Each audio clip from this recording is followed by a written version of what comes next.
Bueno, y ahora sí, comparto pantalla.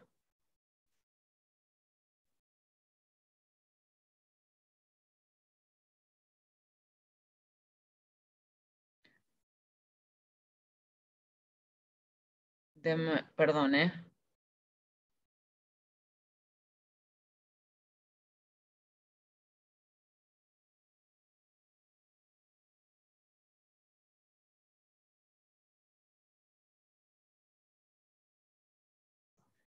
Denme un segundo porque no sé por qué no me aparece lo que necesito que me aparezca.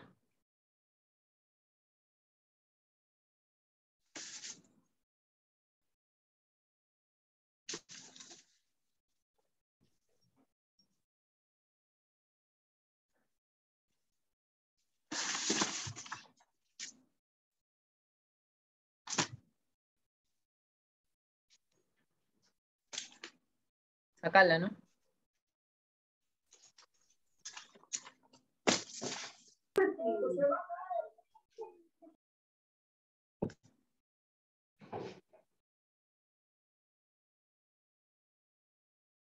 Perdón, pero no sé qué pasa que no... No dije nada. Ahí está, ahora sí.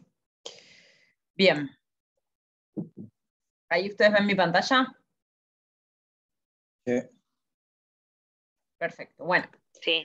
Recuerdan que la clase pasada que nos vimos en la Facu, conversamos sobre esta tensión entre dos ideas, conceptos que parecieran que vienen de la mano. Recuerden, porfa, silenciar mientras no están usando el micrófono. Que parecieran que vienen de la mano, ¿sí? De hecho hablamos de democracias constitucionales, que son las ideas de democracia y constitución, democracia y constitucionalismo, y charlamos de que en realidad estas ideas tienen problemas en su vínculo, digamos, porque surgen de ideas básicamente contrapuestas, ¿sí? Entonces, ahí tenemos el texto de Gargarella, que se llama Democracia versus Constitucionalismo, que nos cuenta un poco sobre estas ideas contrapuestas que hay en su origen, y algunos argumentos que han dado en la historia constituyente los constitucionalistas para justificar sus ideas, básicamente frente a los ataques de los demócratas, ¿sí? Recuerdan que dijimos que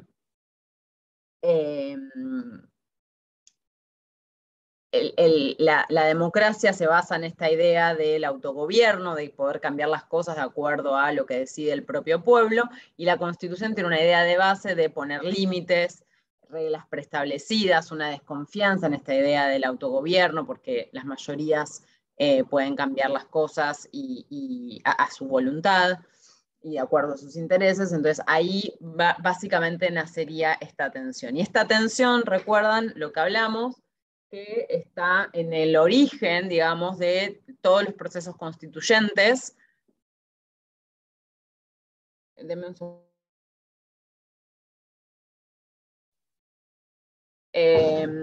En los orígenes de todos los procesos constituyentes, ¿sí?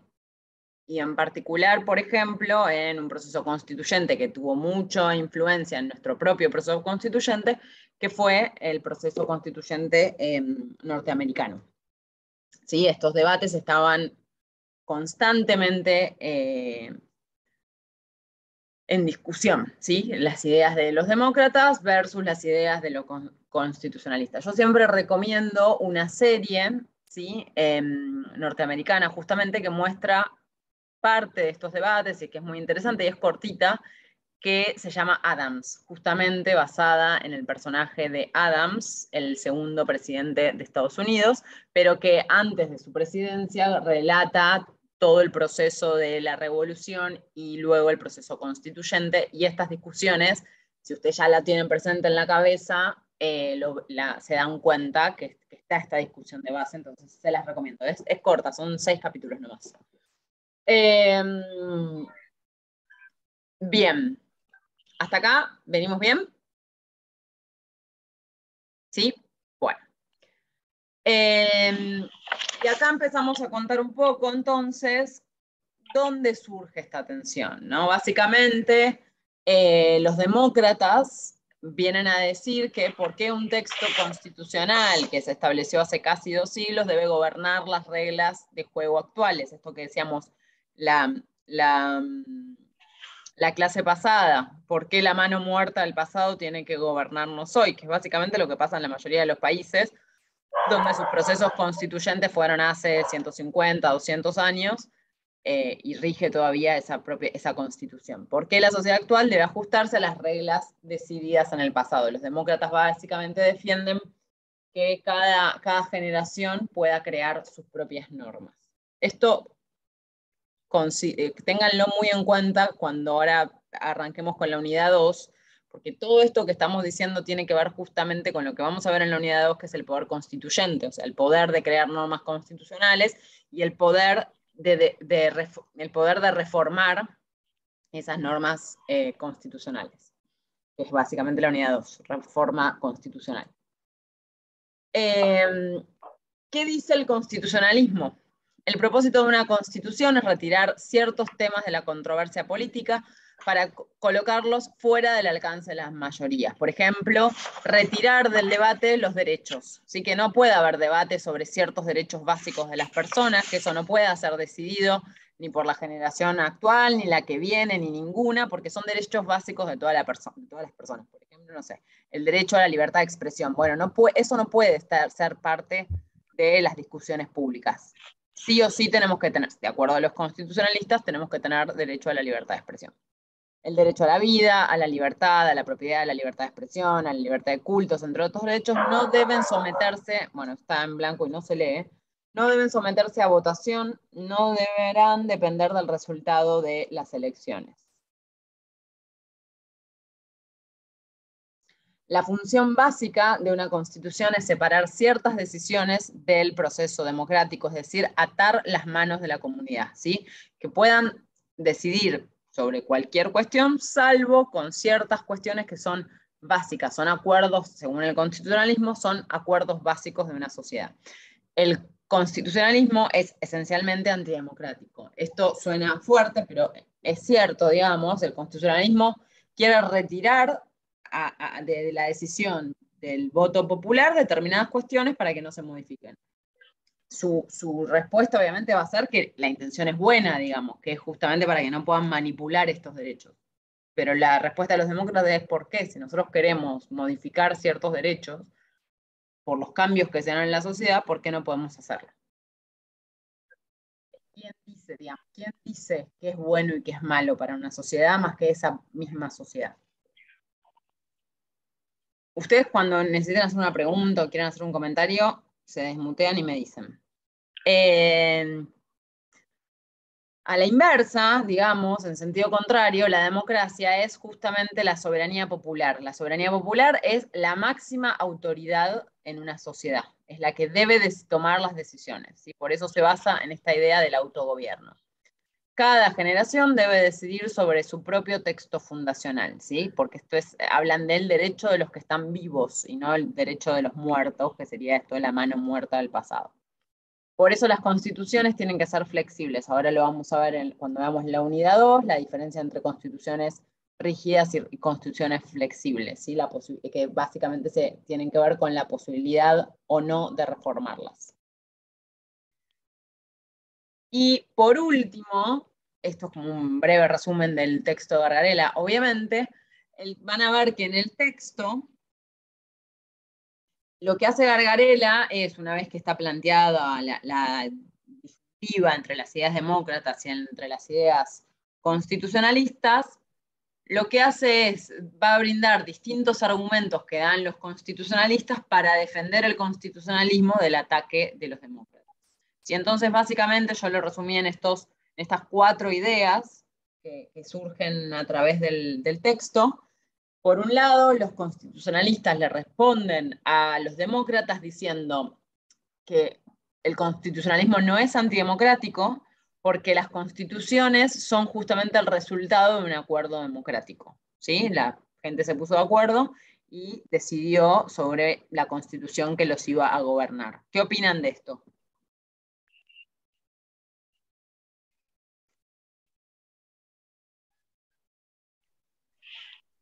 Yo opino que es lo mismo que se venía hablando, porque están de acuerdo la gente que estaba viva en ese momento, no está de acuerdo la gente que está viva ahora. Sí, y además de eso, ¿podemos decir que las constituciones son el resultado de un acuerdo democrático? ¿Qué creen?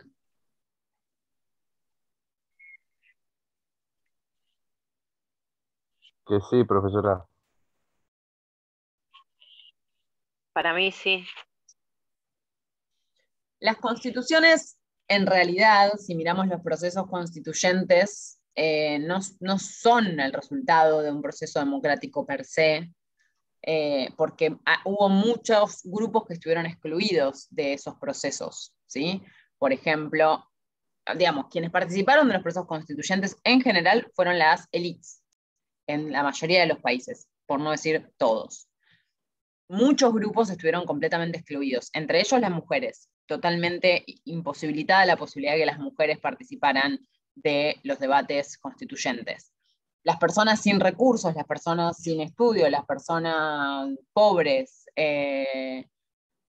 determinadas razas, los pueblos indígenas en nuestro país y en la mayoría de Latinoamérica, todos esos grupos estuvieron completamente excluidas. Entonces no podemos hablar de que es un acuerdo democrático porque no estuvieron todos los grupos de la sociedad representados. ¿Sí? Solo estuvo un pequeño grupo, que es la élite económica y pensante de ese momento, con lo horrible que es decir élite pensante, porque los demás también piensan, solamente estuvo ese grupo representado y fue el único grupo que participó. Entonces, digo, esta es la contrarrespuesta desde los demócratas, ¿sí? Que lo van a ver en el texto que da el argumento del constitucionalismo y luego la respuesta demócrata. La respuesta de los demócratas es, no, eso parte de una falacia, que es que los procesos constituyentes no fueron el resultado de un acuerdo democrático. Y entonces vetan también este argumento. Por otro lado, los constitucionalistas dicen que las constituciones han sido legitimadas con el transcurso del tiempo por un consenso tácito y un argumento muy similar diciendo que es parte de nuestras tradiciones. ¿Y qué opinan de esto? ¿Hay un consenso tácito sobre la Constitución o no?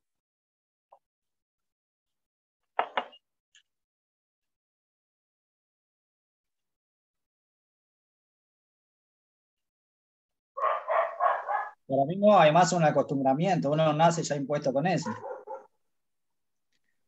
Sí, y que además, sí, totalmente, que para descubrir en todo caso si hay un consenso tácito hay que preguntarlo, hay que dar la posibilidad de, bueno, hay un consenso tácito sobre esto, y que si fuera un consenso tácito no habría problema de reformarlo, porque si hay un consenso tácito no va a haber intención de reformarlo y ya, pero no hay posibilidad de decir estoy o no en desacuerdo, ¿sí? Estamos esto como más un acostumbramiento que otra cosa. Y por último, un argumento interesante, creo que el más fuerte entre estos argumentos que dan los constitucionalistas, es que los constitucionalistas usan la propia democracia como argumento para defenderse, y dicen que la Constitución Nacional, estos límites prefijados, permiten que la democracia funcione, potencia nuestra libertad. Y ahí está lo que les contaba la clase pasada del mito de Ulises y las sirenas. ¿Se acuerdan lo que les decía de Ulises? Que Ulises estaba en un navío con sus marinos y les pidió que lo ataran cuando pasaran por una zona de sirenas para no quedar atado por las sirenas y querer tirarse del navío. Los constitucionalistas dicen, esto es la Constitución, son los límites que nos autoponemos para no destruir a la democracia, para no destruir al sistema. ¿Sí? Nos ponemos límites escritos, prefijados en una constitución para limitarnos a nosotros mismos. Y esos límites son sanos porque permiten el funcionamiento de la democracia. ¿Sí? ¿Qué piensan de esto?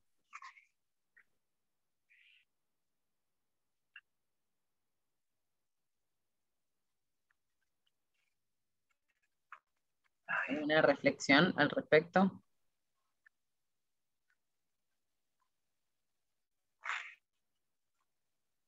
Profesora, yo Gutiérrez Amanda, me sumé un poquito tarde. Yo pienso que más que nada, incluso con lo que preguntó anteriormente, no es que hay algo que es tácito.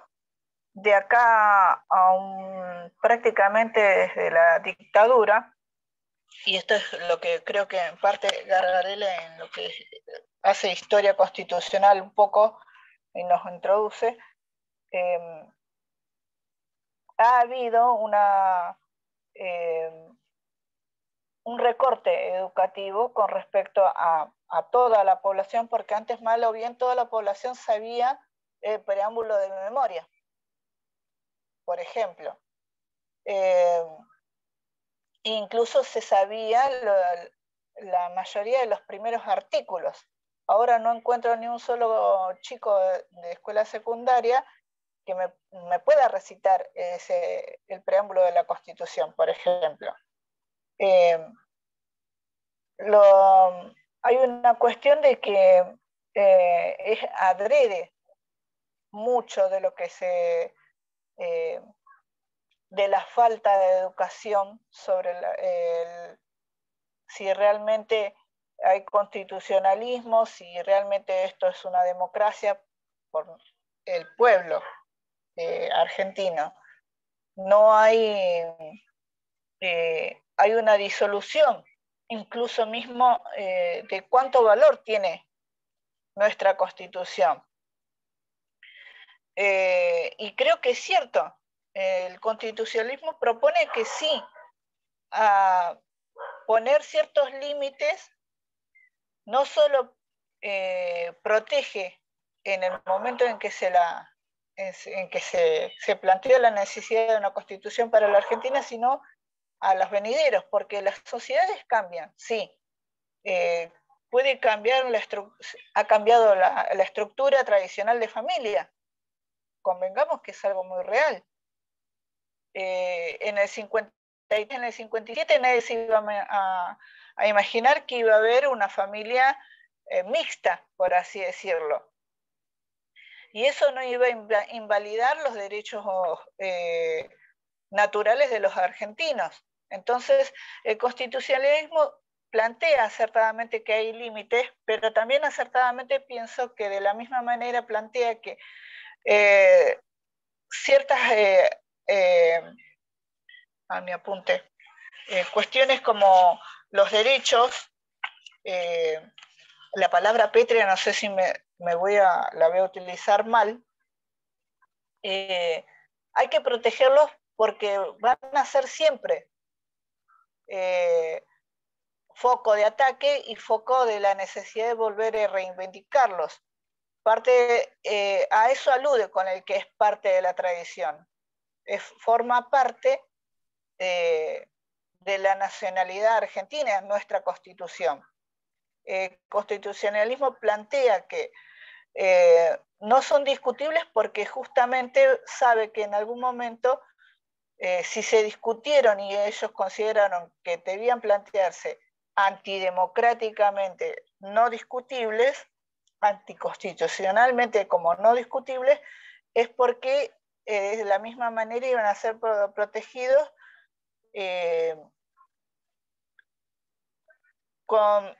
hasta incluso con el falso argumento por ahí de potenciar una libertad, que de hecho siempre la va a reivindicar. Creo que estas cuestiones que Gargarella las plantea se entrelazan entre sí, no están separadas, van de la mano. Eso me parece. Sí, y yo creo que tampoco es que hay una respuesta, porque son debates que estuvieron en todos los procesos constituyentes. Hoy mismo les decía en la clase pasada, están en cualquier cuestión que se debata. Ahora se está discutiendo la anulación, el Consejo de la Magistratura, por ejemplo. Ya lo vamos a ver específicamente, pero cuestiones de ir en contra de decisiones de la mayoría, porque supuestamente la Constitución dice algo, o de acuerdo a la interpretación de un juez.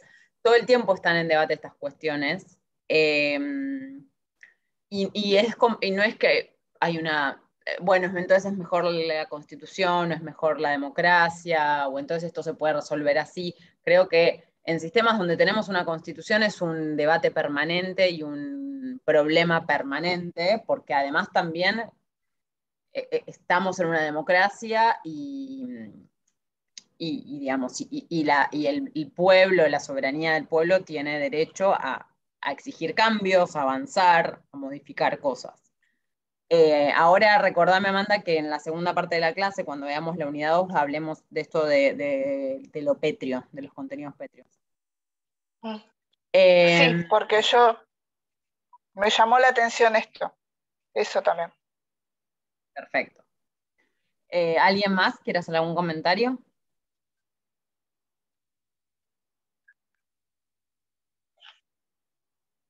¿No?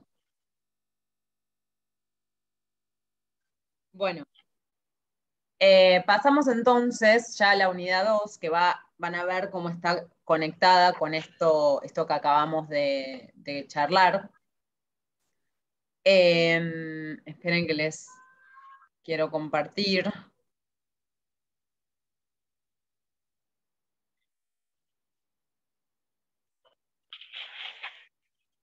Bien.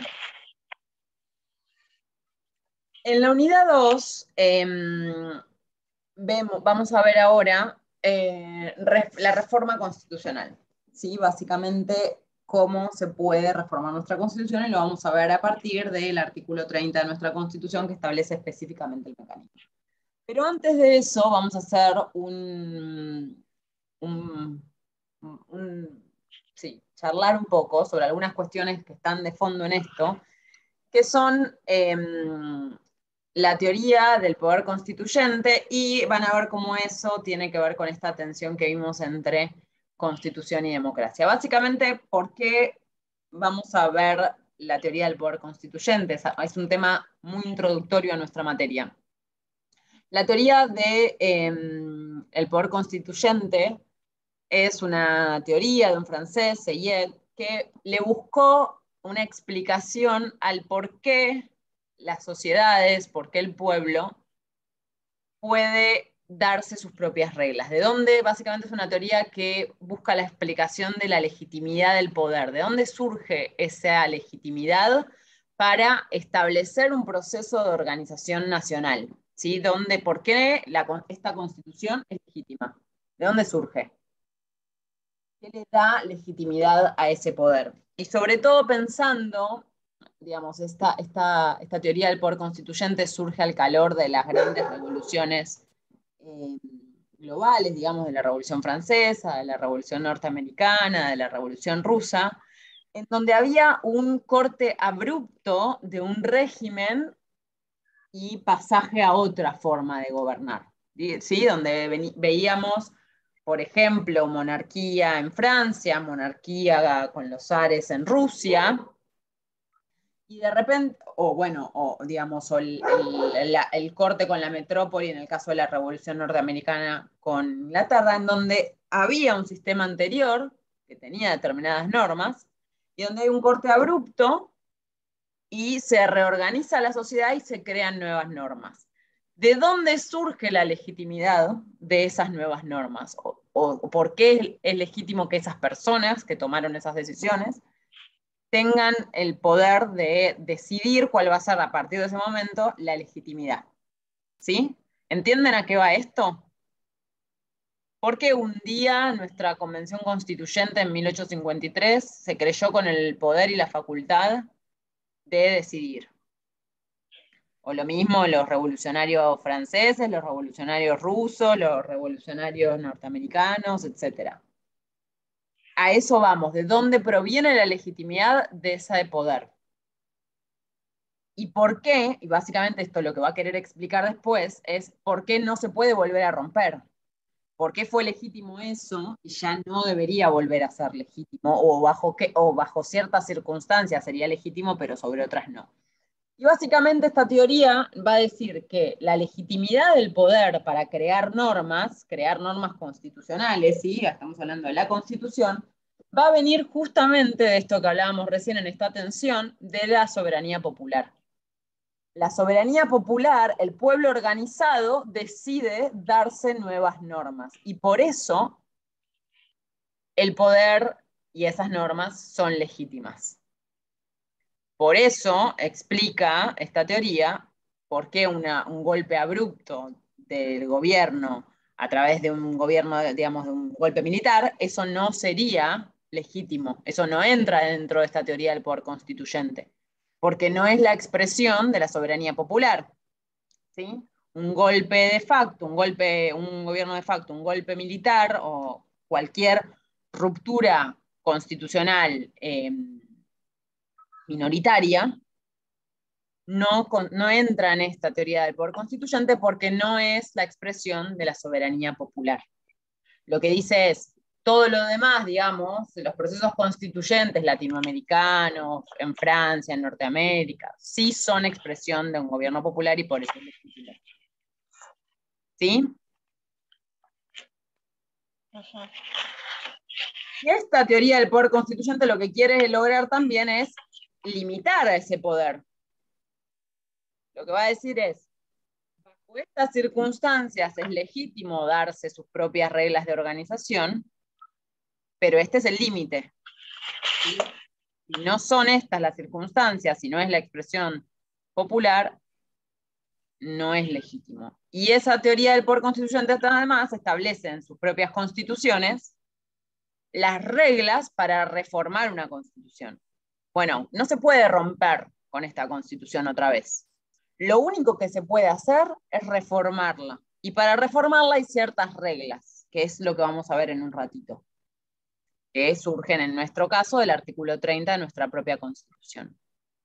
Y ahí volvemos otra vez a esta tensión entre democracia y constitución. ¿Sí?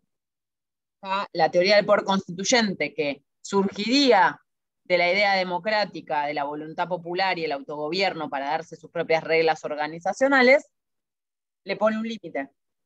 Dice, bueno, hasta acá la soberanía popular.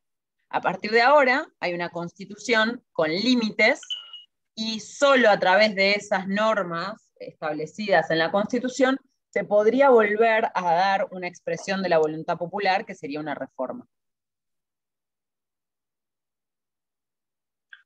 ¿Se entiende?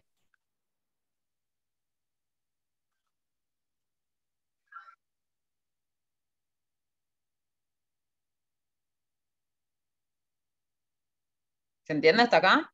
Esto, profesora, esto es en caso de, por ejemplo, no llamar o limitar, por ejemplo, el uso del plebiscito popular, así porque sí, por ejemplo.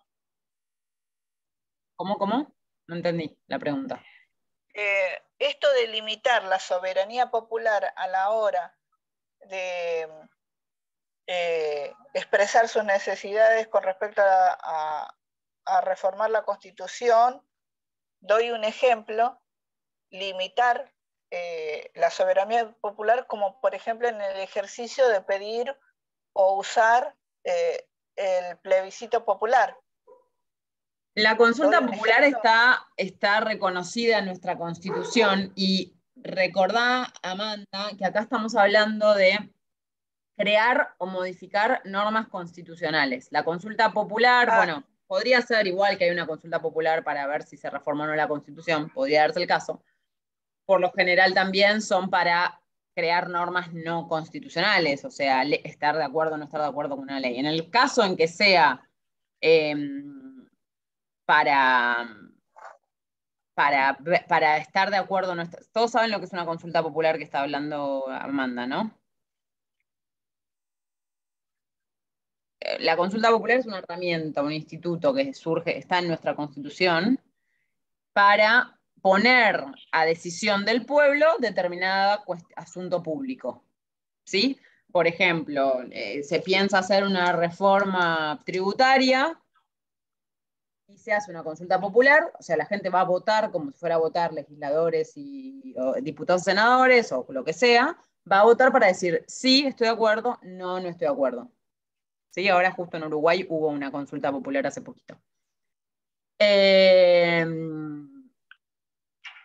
Y que puede ser vinculante o no vinculante, depende cómo se establezca previamente. Básicamente eso es darle lugar al pueblo al autogobierno, a decidir sobre eso. Es una forma, una herramienta democrática de nuestra Constitución, ¿no? De darle participación al pueblo. ¿Sí? Eso también podría hacerse, ¿están de acuerdo con reformar la Constitución o no? Tranquilamente. No sé bien si te respondí la pregunta, Amanda. Sí. Lo que pasa es que yo creo que la subí, el hecho de introducir la consulta popular, lo subí un poco como, digo, uso la palabra exagerado, ¿no? Creo que no venía tan al caso, pero era la duda, en eso consistía mi duda. No, la consulta popular justamente es una buena herramienta de la democracia, o sea, una buena herramienta para que prevalezcan las ideas demócratas en nuestra Constitución, pero ya vieron el uso que no hay casos muy frecuentes de uso de la consulta popular, ¿sí? En nuestro país. Bien. Y digo una cosa más, el poder constituyente, cuando hablo de poder constituyente importante, el poder constituyente es el poder que crea normas constitucionales, ¿sí? El poder constituyente es el poder que crea normas constitucionales. Ese poder constituyente se divide en dos. Tenemos el poder constituyente originario, que es el que crea normas originarias, o sea, los creadores de nuestra Constitución Nacional. Y luego, sí, que es de lo que habla esta teoría del poder constituyente, de dónde surge esa legitimidad de ese poder constituyente originario que creó la Constitución. Y luego el poder constituyente derivado, que es el poder de reformar normas constitucionales creadas previamente. Básicamente es el artículo 30 de nuestra Constitución, ¿sí? ¿Cuándo se puede reformar la Constitución? Cuando se reforma la Constitución, hay un ejercicio del poder constituyente derivado. ¿Por qué derivado? Porque se deriva de ese poder constituyente originario. Ese poder constituyente originario estableció en el artículo 30, en nuestro caso, cómo se va a poder reformar la Constitución, o sea, cómo se van a poder modificar esas normas constitucionales. Entonces, por eso deriva de ese primer poder constituyente originario. Y luego tenemos, por último, el poder constituido o los poderes constituidos, que son los poderes constituidos por el constituyente originario en nuestra Constitución para aplicar esas reglas constitucionales. ¿Cuáles creen que son esos poderes constituidos? Legislativo. Exacto, los tres poderes, el poder ejecutivo, el poder legislativo, el poder judicial. ¿Sí? Exactamente. ¿Qué más? Bueno, lo que tenemos que ver ahora es el procedimiento de reforma constitucional que surge de nuestro artículo 30. Ahora lo vamos a ver. Pero antes hago un breve repaso, ¿sí? Por los procesos de reforma en nuestra Constitución Nacional. Y antes les quería decir algo. Bueno, nada, ahora después hacemos un repasito de algunas cuestiones claves respecto a la reforma. Pero, respecto a los procesos de reforma, ya sabemos, nuestro proceso de creación de la Constitución, me imagino que saben, porque vieron historia en el colegio, supongo, se comienza, bueno, en realidad comienza desde la independencia, por decirlo de algún modo, pero luego de ya saben que antes del proceso constituyente, digamos, fue un largo gobierno de Rosas, una gran disputa entre unitarios y federales en nuestro país que se llevó muchos años de batallas entre estas dos secciones y que esto también imposibilitaba el ponerse de acuerdo sobre cómo debía ser un texto constitucional. Con la batalla de Caseros en 1852 se da por finalizado esta lucha, que igual siguió los años posteriores, pero no importa, se termina con el gobierno de Rosas, y el año siguiente, 1853, se decide que se va a llevar a cabo una convención constituyente en la provincia de Santa Fe en la provincia de Tucumán, para crear nuestro primer texto constitucional. ¿Sí? 1853 estamos. Como les decía, todavía había una gran pelea entre federales y unitarios. Hagan un poco de repaso de historia. Y eso hace que la provincia de Buenos Aires decida no ser parte de esa constitución, ¿sí? Los unitarios, básicamente liderados por Mitre, y no forman parte de la Convención Constituyente. Entonces, nuestra primer constitución de 1853 es la Constitución para las Provincias Unidas del Río de la Plata, y no para la Nación Argentina. ¿Sí? Porque Buenos Aires estaba fuera. Y se crea este texto que tenemos hoy en día, 1853. ¿Qué decimos? Que nuestro proceso constituyente en realidad es un proceso constituyente amplio, que va desde 1853 a 1860. ¿Por qué? Porque en 1860, finalmente, después de mucho diálogo y negociación, la provincia de Buenos Aires decide formar parte de esta comunidad de provincias, y a partir de 1860, no lo llamamos reforma porque por eso es parte del proceso constituyente, con algunos cambios en el texto constitucional, sobre todo en lo referido al manejo de los fondos del Tesoro, que ese era el problema principal de Buenos Aires, porque Buenos Aires lo que quería era justamente un sistema unitario en donde, como tenía el puerto de Buenos Aires, controlara el dinero que ingresaba, ¿sí? Y no haya un sistema federal de repartición. En 1860 se concluye este proceso con la incorporación de Buenos Aires, y a partir de ahí tenemos la Constitución para la Nación Argentina. ¿Sí? Luego de esto, todo esto ya lo sabían igual, me imagino, lo vieron en el colegio. Luego de esto, vamos a tener la primera reforma constitucional, ¿sí? De acuerdo al propio artículo 30, que ya existe. El artículo 30 existe desde el inicio de esta Constitución, que fue la reforma de 1866, que se llama la reforma de la Guerra del Paraguay, porque básicamente es una pequeña reforma relativa a cómo se iban a proveer de fondos del Tesoro Nacional para pagar esta deuda que fue carísima para Argentina. ¿Sí? Entonces es una reforma muy pequeña. Cambia básicamente el artículo 4, que disponía un límite hasta 1866, y se elimina eso, respecto de los derechos de importación y exportación. Solo es esa mínima reforma. Luego de eso, vamos a tener la reforma de 1898, que se le llama la reforma, bueno, o se la conoce como la reforma cuantitativa. Se llevó a cabo durante la presidencia de Julio Argentino Roca, y hace también cambios muy pequeños. Se llama cuantitativa justamente porque reforma la cantidad de diputados que integraban la Cámara por la actualización del censo, ya lo vamos a ver cuando veamos por legislativo, y alguna cuestión más así de composición de algún poder, pero nada más que eso. Luego viene una reforma muy importante, muy integral, diría casi completa, de la Constitución, que fue la reforma de 1949, la reforma llevada adelante por el gobierno de Juan Domingo Perón. Es una reforma que fue muy polémica y muy discutida, más que polémica, discutida por el antiperonismo, básicamente el antiperonismo imperante.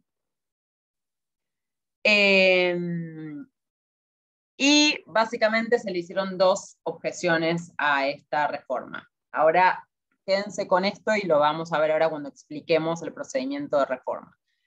En primer lugar, la ley que declaró la necesidad de reforma, recuerden esto porque ahora lo vamos a explicar, se dictó con los 2/3 de los miembros presentes y no totales. Quédense con esto. Y además, la ley que declaró la necesidad de reforma se dictó sin precisar explícitamente cuáles eran los temas a reformar. Quédense con esto, ahora lo vemos. ¿Sí? La reforma peronista de la Constitución, hay un texto en el material que tienen, que es la reforma maldita, que es muy interesante. Si lo pueden conseguir, es de la editorial de la Facu, de la editorial de la UNPAS, de UNPAS, y es muy interesante sobre el proceso de reforma del 49. Básicamente habla de lo olvidada que está esa reforma que fue tan importante. Y fue una reforma, diría, casi completa de la Constitución, ¿sí? E incorporó cuestiones cruciales a la Constitución, como por ejemplo la igualdad jurídica entre el hombre y la mujer, que hasta ese momento la mujer no tenía igualdad jurídica. El artículo 38 de esta Constitución declaró que la propiedad privada tiene una función social, ¿sí? O sea, tiene que servir a la sociedad. El capital, este es el artículo 39, el capital debe estar al servicio de la economía nacional, ¿sí? Estas cuestiones, sí, que se acercan más a una constitución socialista. De todos modos, esta reforma tuvo poca vida, porque, como también sabrán, me imagino, Juan Domingo Perón fue derrocado por la mal llamada Revolución Libertadora, ¿sí? Un golpe militar en 1955, así que la Constitución estuvo vigente del 49 al 55. Luego del derrocamiento de Perón, el gobierno militar que asumió volvió, o sea, eliminó, sí, derogó por eso de algún modo esta reforma constitucional y volvió a la vigencia de la Constitución según el texto 1853-1860, con las dos reformas que les conté antes, pero sin la reforma del 49, que básicamente era una Constitución prácticamente nueva.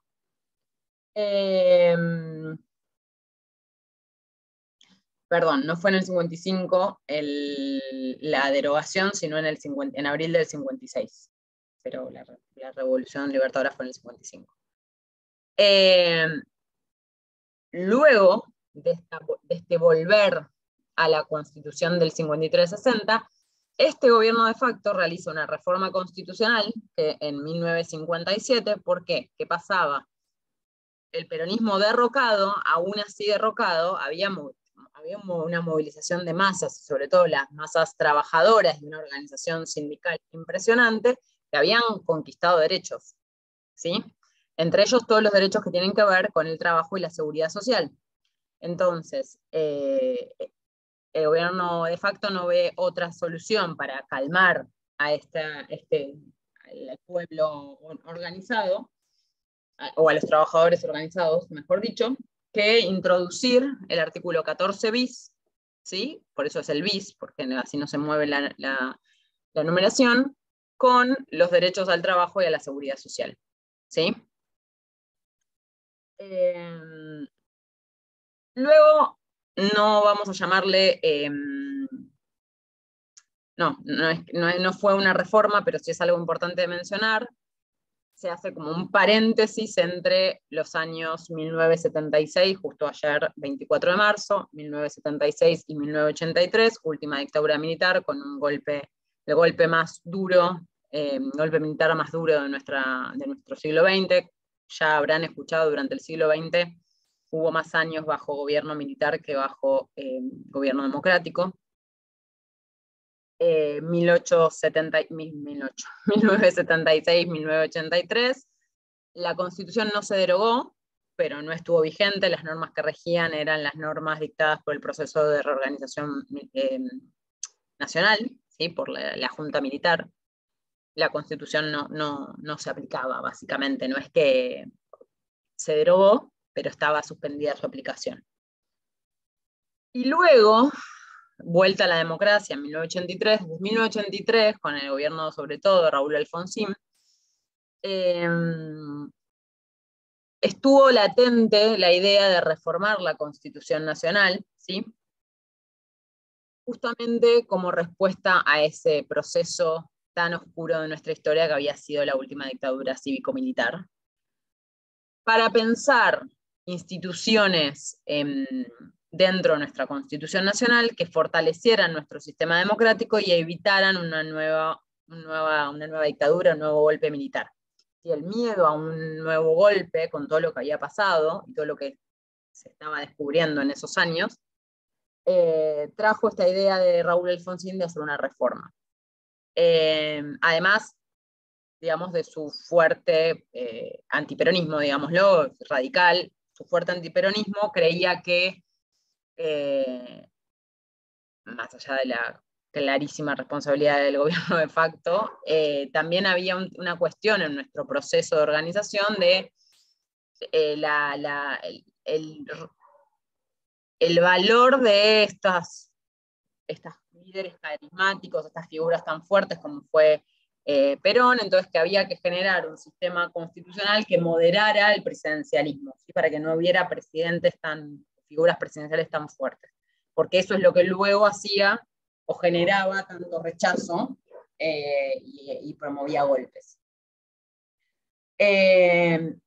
Raúl Alfonsín creó el Consejo para la Consolidación Democrática, ¿sí? A cargo de Carlos Nino, que es fue un filósofo muy, muy importante en nuestro país, ya fallecido. Y ese grupo estaba justamente constituido por constitucionalistas contemporáneos todavía al día de hoy, por su grupo de jóvenes estudiantes. Por ejemplo, Daniel Sapsay, no sé si lo conocen, Marcelo Alegre, Marcela Rodríguez, Hernán Gulco, Martín Bomer, todos constitucionalistas de hoy, y entre ellos estaba justamente Roberto Gargarella, que son los textos que vimos la clase pasada. Este grupo estudió durante un tiempo cuáles eran las reformas que se tenían que llevar adelante en nuestra Constitución, pero muy fuertemente basados en esto que les decía de la concentración de poder, en una figura presidencial muy fuerte. Ese proceso de reforma constitucional luego quedó trunco por el propio proceso o por la propia presidencia de Raúl Alfonsín, que tuvo problemas económicos muy grandes con la hiper, etcétera, y por cómo terminó el gobierno, no se pudo llevar adelante esa reforma, lo que luego lleva a ese Pacto de Olivos en 1993, entre las dos fuerzas gobernantes más importantes, que fue el radicalismo por parte de Raúl Alfonsín, su líder, y Carlos Menem, por parte del presidente en ese momento, por parte del Partido Justicialista, y las dos fuerzas más importantes de ese país, ¿sí? Y eso se refleja luego, ese Pacto de Olivos, acuerdan entre estas dos fuerzas qué es lo que se iba a reformar en la reforma del 94. Describen los puntos que se iban a reformar. Raúl Alfonsín obviamente lleva todo eso que se había estudiado por el Consejo de Consolidación Democrática. Estoy hablando un montón, pero bueno, ya termino. Básicamente, el objetivo de esta reforma, la reforma del 94 fue, les diría, más allá de la del 49, que no está vigente, es la única reforma que es integral, ¿sí? Y una gran actualización de nuestro texto democrático, un gran ejercicio del poder constituyente derivado, ¿sí? Y donde en esta tensión entre democracia y constitucionalismo, los demócratas ganan un poco y actualizan ese texto tan antiguo. Los objetivos de esta reforma supuestamente iban a ser el fortalecimiento del federalismo, la limitación del presidencialismo, como les decía antes, mejorar la independencia del Poder Judicial, con esto de solapar un poco el fuerte presidencialismo, mejorar la función de control de poder legislativo, que haya mayor transparencia y participación, y la plena vigencia de los tratados internacionales de derechos humanos, que ya vamos a ver en la unidad que viene, que pasa en la reforma del 94 con los tratados internacionales de derechos humanos, que es algo muy importante. Bien. Hasta acá, ¿estamos? Con este mini repaso. Las reformas. Bueno, vamos a pasar a al artículo 30, abramos constituciones, y vamos todos al artículo 30. Ahora les voy a pedir si alguien lee el artículo 30, pero antes les voy a leer este fragmento del fallo que tenemos para hoy. En el considerando 10 del fallo Schifrin, la Corte Suprema dice que el tribunal ha sostenido reiteradamente el carácter justiciable de la regularidad de los procesos de reforma constitucional, pero también ha señalado que el alcance del control judicial en esos casos se limita únicamente a corroborar la concurrencia de los requisitos mínimos indispensables que condicionan la sanción de la norma constitucional reformada. Este estándar del más amplio respeto hacia la actividad de la Convención Constituyente tiene sustento en un hecho de singular importancia. Se trata de la voluntad soberana del pueblo expresada a través de un órgano como es la Convención Reformadora, que cuenta con el más alto grado de representatividad, ya que los ciudadanos eligen a los convencionales con plena conciencia y conocimiento de que llevarán a cabo en reforma inmediata y concreta la misión de reformar la ley fundamental. Sí, acá solo les traigo este fragmento del fallo Schifrin, justamente porque la Corte ahí valoriza, pone en valor lo que significa una reforma constitucional, que básicamente es la máxima expresión del ejercicio de la voluntad soberana, ¿sí? Porque el pueblo, ahora ya vamos a ver por qué participa de este proceso, entonces expresó su voz, y en este caso Schifrin justamente que le están pidiendo anular parte de esa reforma constitucional, está diciendo yo no puedo ir en contra de la voluntad popular. ¿Sí? Bien. ¿Alguien puede leer el artículo 30?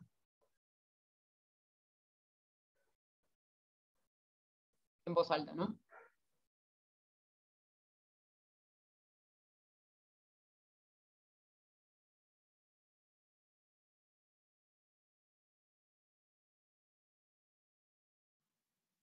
¿Querés que la lea, Noel? Dale, por favor. Bueno, dice artículo 30. La Constitución puede reformarse en el todo Hola. o en cualquiera de sus partes. Hola.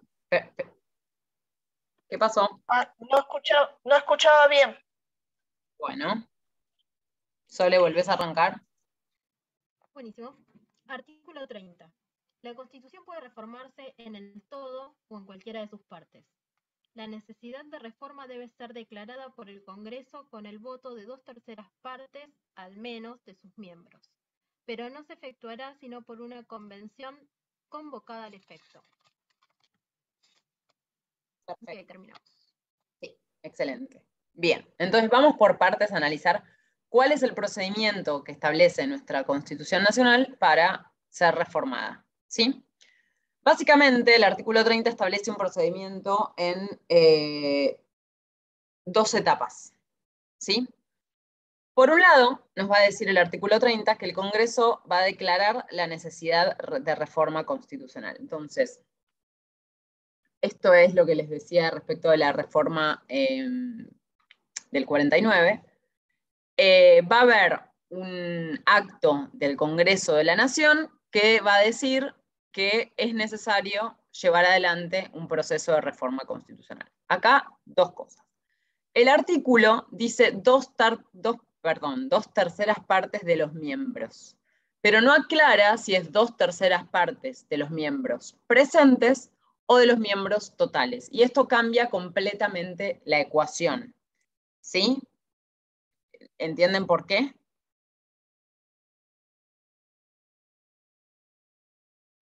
Por la cantidad de votos. Exacto. En el caso de miembros totales se requieren más votos, entonces es más intensa, más difícil lograr los votos para una reforma constitucional. Ahora, si es el caso de miembros presentes, son menos votos, depende el caso, ¿no? ¿Sí? Entonces es más fácil aprobar una ley que declare la necesidad de reforma. ¿Sí?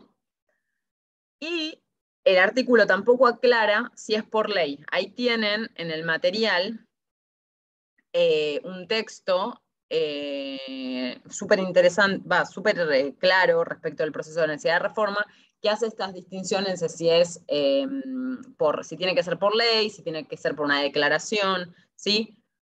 Véanlo. La verdad es que a diferencia de lo que dice el texto, de que debería ser una declaración, en todos los procesos de reforma se ha declarado por ley, que es el mecanismo tradicional por el cual se comunica el Congreso. Pero véanlo en el texto. Todos los procesos se han dictado por ley, por más que no lo diga específicamente el texto. Respecto de las 2/3 partes de los miembros, si es totales o si es presentes, diría que hay una balanza doctrinaria que se inclina más hacia miembros totales, por algunos argumentos. Primero, porque algo que no les dije, que es esto de flexible y rígida, que se los adelanté antes, la Constitución está estableciendo un proceso de reforma rígido. ¿Qué quiere decir? Nuestra Constitución es difícil de reformar. No es el mismo procedimiento que para dictar una ley común. Eso sería una Constitución flexible, que se modifica fácilmente, como si fuera una ley común. En nuestro caso, las leyes, ya van a ver, se votan por otro procedimiento mucho más sencillo, que este proceso que requiere la intervención de varias partes y varios pasos. Entonces, si el constituyente de 1853-1860 tuvo intención de hacer difícil la reforma constitucional, ¿por qué vamos a interpretar que va a dejar que sea por los miembros presentes, que lo hace más sencillo, y no los miembros totales, que lo hace más difícil? ¿Se entiende esta interpretación? Son interpretaciones igual, ¿eh? No lo resuelve el artículo. Y otra cosa, otra manera de interpretarlo más tirando la balanza hacia el lado de miembros totales, es que todas las reformas constitucionales en nuestro país, las leyes que declararon la necesidad de reforma, se hicieron por los miembros totales, salvo aquella que les dije que fue muy discutida, que fue la reforma del gobierno de Juan Domingo Perón. La reforma del 49 se votó con la totalidad de los miembros presentes. Fue la única en toda nuestra historia. ¿Sí? Todas las demás fueron con los miembros totales. ¿Sí? Esto es lo que les marqué, que acuérdense que lo vemos ahora en un ratito. Bien. ¿Seguimos? ¿Estamos bien hasta acá? Entonces, hasta acá tenemos que el Congreso de la Nación, primer paso, va a dictar a través de una ley, por lo general, por lo que pasó en nuestra historia, fueron leyes, en la que establece la necesidad de reforma. En esa ley, por lo general, salvo en la reforma del 49, va a establecer qué es lo que hay que reformar. Con mayor o menor precisión. Puede ser tales artículos, tales temas, hay que reformar todo lo atinente al Poder Judicial, todo lo atinente a la forma de designación del Poder Judicial, todo lo atinente a, no sé, la parte de derechos. O el artículo 4, 7, 28, 33. Con mayor o menor especificidad. En el Pacto de Olivos, que luego fue declarado ley, que fue la declaración de necesidad de reforma, se establecieron los temas. ¿Sí? En el material, ustedes tienen esa ley de declaración de reforma, así que les pido que vayan y lean la ley que declara la necesidad de reforma y que vean específicamente cuáles son los temas propuestos para su reforma. ¿Qué se interpreta respecto? Bueno, ahora lo vemos cuando vemos la segunda parte. Bien. Luego viene la segunda etapa, que va a ser la etapa de la Convención Constituyente. La Convención Constituyente es específicamente el ejercicio del poder constituyente derivado, es quien efectivamente va a llevar adelante el proceso de reforma. ¿Sí? El proceso de reforma no lo lleva el Congreso declara que hay que reformar. Luego de eso va a venir la Convención Constituyente, ¿sí?, a llevar adelante el proceso de reforma, ejercer específicamente el poder constituyente derivado. ¿Vamos hasta acá? Esta convención constituyente no existe. Hay que crearla ad hoc para el caso concreto, para la reforma que se quiera llevar adelante. El artículo tampoco lo dice, pero esta convención constituyente se hace a través del voto popular. Hay elecciones generales en donde todos los ciudadanos y todas las ciudadanas, todos los ciudadanos, votamos quiénes van a ser los representantes, como si fuera una elección de Senado y diputados. Votamos quiénes van a ser los representantes por fuerza política que van a formar parte de la Convención Constituyente. ¿Sí? ¿Estamos hasta acá? Bien. Ahora, La declaración de necesidad de reforma va a establecer los temas a tratar, los artículos a tratar. Lo que se interpreta también, interpretación, es que la Convención Constituyente debería reformar esos temas, podría no reformar todos esos temas, pero no podría reformar más de esos temas. O sea, no puede ir más allá de los temas propuestos por el Congreso, pero sí podría reformar menos, ¿sí? De lo que le pide el Congreso. ¿Se entiende? Si me hablan en el chat, si quieren decir algo, díganlo a viva voz, pues si me hablan en el chat yo no lo miro, o estoy con la pantalla compartida. ¿Se entiende entonces cuáles son las dos etapas?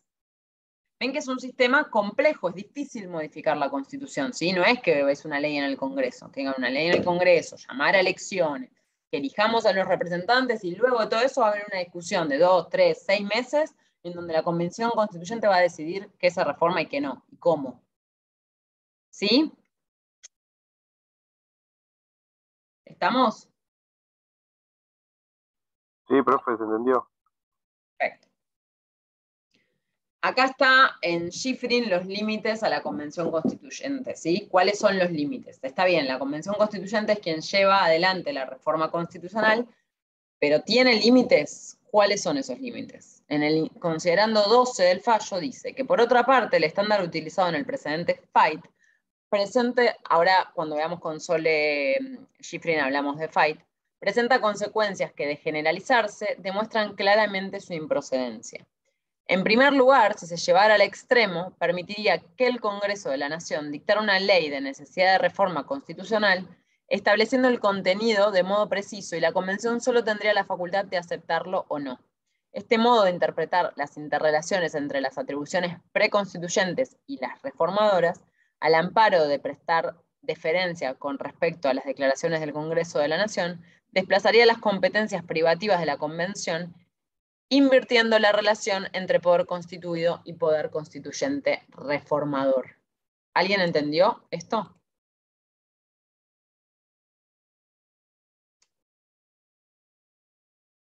Lo que yo les dije hasta recién, que la forma en que se venía interpretando esto de hasta dónde puede reformar la Convención Constituyente, de acuerdo a lo que surgía de un fallo de 1999, que es el fallo FIGHT, que es el precedente directo de Schifrin, es que la Convención Constituyente no debería reformar más de lo que dispone el Congreso, podría reformar menos. Lo que viene a decir en Schifrin la Corte, que es un fallo mucho más reciente, del 2017, es si tomamos como cierto eso que dijo esta misma Corte, pero con otra composición en FIGHT, estamos subvertiendo el orden de importancia entre poder constituido, o sea, el Congreso, y poder constituyente reformador, o sea, la Convención Constituyente. Si quien tiene que llevar adelante la reforma constitucional es la Convención Constituyente, ¿por qué tiene que limitarse por lo que dice el Congreso? Cuando el Congreso es un poder constituido, ¿sí? Estaría por debajo, no puede crear normas constitucionales. Quien crea las normas constitucionales es la Convención Constituyente. Si a partir de Schifrin cambia esto, todavía no lo vimos en la práctica porque no hubo una nueva reforma, cambia esta idea y no habría tanto límite para la Convención Constituyente, porque habría, según dice la Corte, la Convención Constituyente es la máxima expresión de la soberanía popular, ¿sí? No así el Congreso. El Congreso sí como parte de los poderes constituidos, pero entre poder constituido y poder constituyente la máxima expresión de la soberanía popular es el poder constituyente. ¿Se entiende? ¿Sí? Y otro punto. Profe, disculpe, pero por momentos se me corta y no escuché. ¿Puedo repetir? ¿Algún compañero que se solidarice y le comente lo que acabo de decir?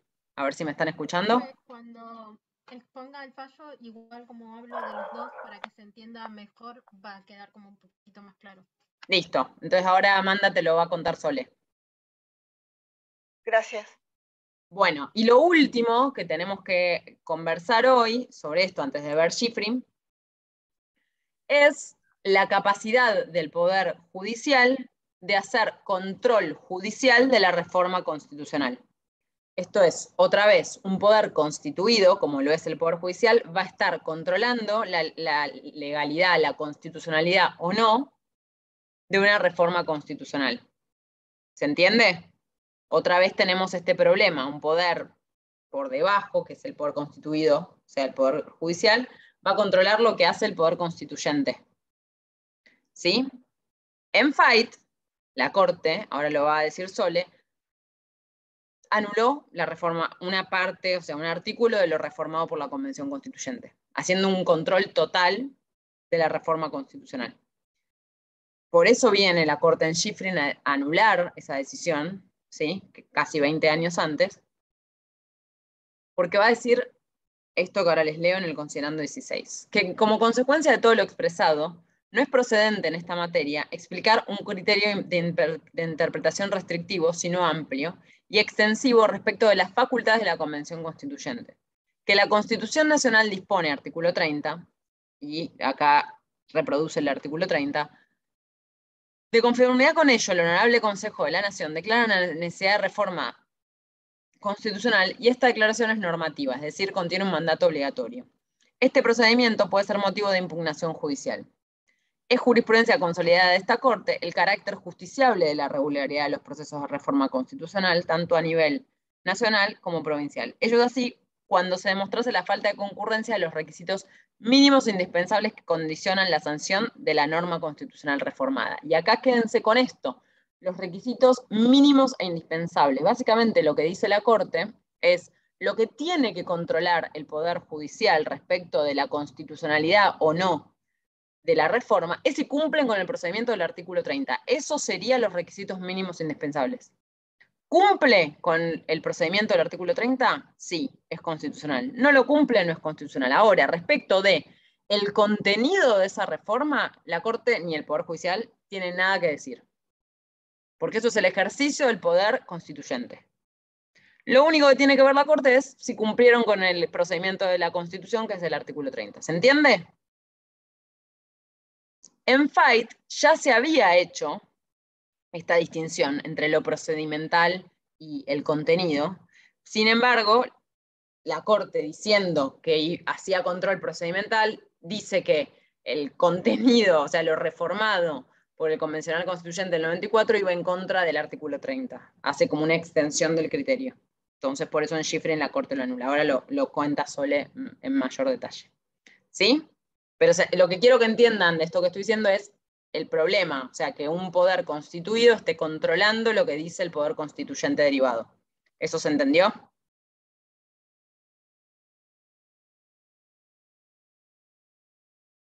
¿Sí? ¿No? Sí. Sí, se entendió, profe. Bien. ¿Tienen alguna duda o pregunta antes de pasar a Schifrin? ¿No? Sole, ¿querés pasar a contarle Schifrin? Yo me muteo. Ok. Bueno, en realidad lo que vamos a iniciar es diciendo que estos dos casos, tanto Fight como Schifrin, versan en torno al debate sobre si las reformas constitucionales pueden o no ser sometidas a revisión judicial. O sea, si la Corte puede opinar o no con respecto a esto.